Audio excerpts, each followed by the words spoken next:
everybody? Welcome back to the channel. This is the original living in Grand Junction, Colorado. Well, spring has sprung. We are here in Independence Ranch in one of their open green spaces here. Today I wanted to talk a little bit about the perception that a lot of folks get when going online, looking about Grand Junction, doing their research, and the same 5 topics keep coming up.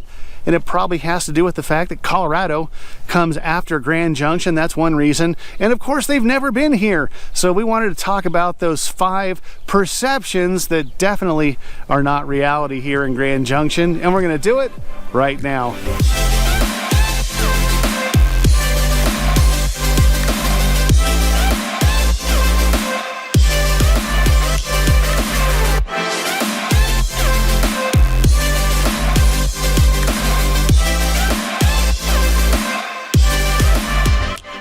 What is going on, everybody? I'm Robert Hayes, and along with my wife and the rest of the team, we are the Hayes Home Group right here in Grand Junction, Colorado. My wife's name is Christie, by the way, if you didn't know. Hey, if you are brand spanking new to the channel and you just want to know absolutely everything about what it's like to work, live, play, eat, sleep, and the 5 perceptions that definitely are not reality here in Grand Junction, make sure you hit subscribe, tap the bell so you're notified every single time we post a new video. And if you are even thinking about moving out this way, we are getting reach outs every single day from folks all over the world looking to move out here, and we absolutely love it. So if that's you, or you have any questions about some of the topics we're going to discuss today, then make sure that you reach out any way that you know how. That information popping up below, give us a phone call, shoot us a text, send us an email, even send the dang carrier pigeon. We've got your back days, nights, weekends when heading out here to Grand Junction. So like I said at the top, this is Independence Ranch, one of the great subdivisions here in the Redlands part of town, just north of Highway 340. You still have the gorgeous monument views there to the south, and then to the north you have the gorgeous Book Cliffs right there, that mountain range, the north side of Grand Junction, Colorado. But of course, we get people that are reaching out all the time, and you know, they're doing the research. This city does a great job kind of advertising about Grand Junction, and one of the things that they do a real good job of is highlighting the Colorado National Monument. And a lot of people think, well, it just kind of looks real deserty, although we are high desert. We're only about 4,500 feet. It's not that high desert red rockscapes like on the monument here in the heart of Grand Junction. Again, it's spring. It should be a little greener here another week or two.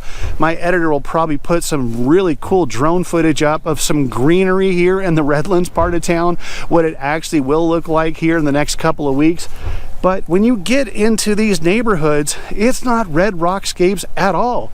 You've got gorgeous old growth trees, these open green spaces. There's trees all around in most of the neighborhoods here in Grand Junction. So yes, if you go 10 minutes to the Colorado National Monument, that's going to be more your Sedona look, and you're going to have that red clay, the red rocks, the desert scape look. But here in Grand Junction, in these neighborhoods, again, you've got green all around. So that's one of the perceptions that a lot of people have when they're doing their research on Grand Junction. Oh, it's just too brown, too deserty. I don't want to come out and just have no green at all. It's all around. Don't forget, we have the Colorado River that flows right through the middle of town. So that certainly lends itself to that greenery all throughout the Grand Valley. The one thing that we also get a perception that people talk about is the fact that the Redlands area is only about 80 to 100 feet maybe above the valley floor. I don't know if you can see between a couple of the houses there. I mean, that's the valley floor right there. So we had a client reach out. They saw just an incredible property just over here at the Colorado golf course, the surrounding neighborhoods called the Seasons. And they said, well, we really love that area, but as far as the distance to get from the Redlands to Grand Junction, is that going to take like 45 minutes? I said, no, it's going to take you about 7 minutes. So that's another thing that people think. Coming from a bigger city, they have to obviously travel a lot further from the town that they're living in now versus Grand Junction. No, the Redlands area to downtown Grand Junction is literally 7-8 minutes away.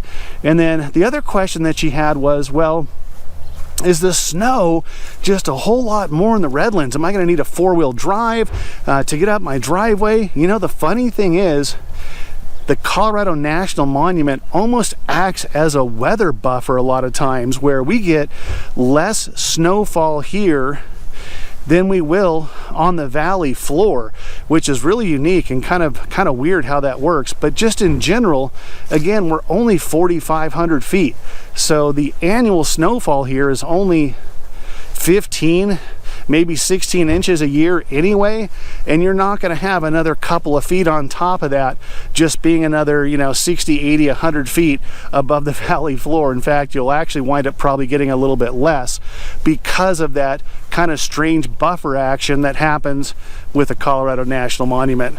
I just love what they do here in Independence Ranch as far as getting the basketball courts, just a lot of things to do for families and kiddos. On the other side of the street, they've got a little play area with swing sets and slides and the merry-go-round, not the merry-go-round that we grew up on, you know, the metal ones where you'd hang on for dear life. Well, okay. Getting a little afraid. But all kinds of fun stuff just across the way. And of course, they got the nice basketball courts over here. So as far as the distance thing, that perception, again, probably stems from the fact that, you know, you're coming from a town of, you know, 500,000 people, 1 million people, 2 million people, and your average commute time is, you know, 45 minutes to get to work, maybe longer than that. So we had a gentleman reach out the other day. He was looking out in the Fruita Loma area. He's going to be working out at the airport. He wanted to know, what is it going to be for me to get to the airport if I'm way out west in Fruita? I told him, I don't know, 10, 12 minutes. And he just couldn't wrap his arms around the fact that it just, you know, doesn't take very long to get anywhere from north to south. So the Book Cliffs to the National Monument, it's really only about 8 miles. And then from east to west, we're talking about Fruita. You can get out to Loma, even west of Fruita, but there's not a ton of stuff out there. But from Fruita to the Grand Mesa east of Palisade, it's 20 minutes. So everything in between is going to be less than that. That's your commute time. And people have asked too, so when's rush hour? Do I have to leave really super early to get to, you know, my job in the morning, and in the evening hours? Is it going to take me forever to get home? We don't have a rush hour here. Rush hour for Grand Junction, folks, for the locals, is, man, I had 5 cars in front of me at the stoplight instead of 2. That's our rush hour here in Grand Junction. Again, average commute time is only about 14 minutes. So some misperceptions about Grand Junction. No, we don't get a lot of snowfall. Even up in the Redlands area, it's not that much higher than the actual Grand Junction Valley floor. The distance to get to places doesn't take very long at all as far as commute time. As far as, you know, being a big city, no, definitely not a big city. So you don't have to worry about crowds and traffic and things along those lines. And then, of course, just the overall things to consider as far as 4-wheel drive. Do you need a Jeep to drive around here in Grand Junction? No, just a regular 2-wheel front-wheel drive Toyota Corolla. You can get around town just fine. So there you go, guys. As much as we love doing these videos, we'd love nothing more than to absolutely crush your real estate goals and moving out this way. So the information popping back up below, reach out any way that you know how. Give us a phone call, shoot us a text, send us an email, even send the carrier pigeon. We've got your back days, nights, weekends when heading out here to Grand Junction. Until the next video, we'll catch you later.